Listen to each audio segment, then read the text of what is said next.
വെടിനിർത്തൽ പ്രാബല്യത്തിൽ വന്നതിന് തൊട്ടു പിന്നാലെ ഇറാൻ അത് ലംഘിച്ചു എന്ന ആരോപണവുമായി ഇസ്രായേൽ.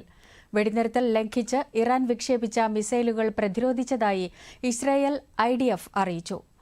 ഇറാന് ശക്തമായ തിരിച്ചടി നൽകാൻ ഉത്തരവിട്ടതായി ഇസ്രായേൽ പ്രതിരോധ മന്ത്രി ഇസ്രായേൽ കാറ്റ്സും അറിയിച്ചു.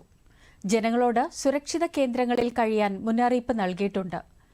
എന്നാൽ ഇസ്രായേലിന്റെ ആരോപണം നിഷേധിച്ച് ഇറാൻ രംഗത്തെത്തി.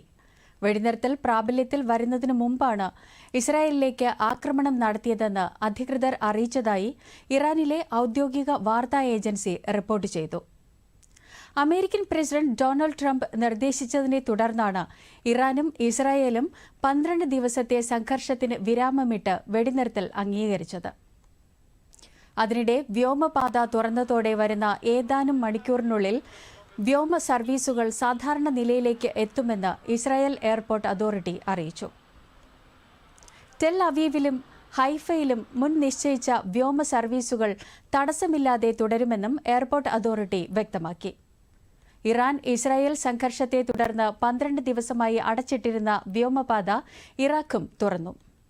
അതിനിടെ US സേനാ താവളമായ അൽ ഉദൈദ് എയർബേസിന് നേരെയുള്ള മിസൈൽ ആക്രമണത്തിന് പിന്നാലെ ഇറാൻ അംബാസിഡറെ ഖത്തർ വിളിച്ചുവരുത്തി. സംഭവത്തെ ഖത്തർ ശക്തമായി അപലപിച്ചിട്ടുണ്ട്. സ്വയം പ്രതിരോധത്തിനായുള്ള ആക്രമണം സൗഹൃദ രാഷ്ട്രമായ ഖത്തറുമായുള്ള ബന്ധത്തെ ബാധിക്കില്ലെന്നാണ് ഇറാൻ നിലപാട്. അതേസമയം നെതർലൻഡ്സിൽ ചേരുന്ന നാറ്റോ ഉച്ചകോടിയിൽ ഇസ്രായേൽ ഇറാൻ വിഷയം ചർച്ച ചെയ്യുമെന്നാണ് റിപ്പോർട്ട്. US പ്രസിഡന്റായി ചുമതലയേറ്റ ശേഷമുള്ള ട്രംപിന്റെ ആദ്യ നാറ്റോ യോഗമാണിത്. അതിനിടെ ഇസ്രായേൽ ഇറാൻ വെടിനിർത്തലിനെ സ്വാഗതം ചെയ്ത് റഷ്യയും ചൈനയും രംഗത്തെത്തി.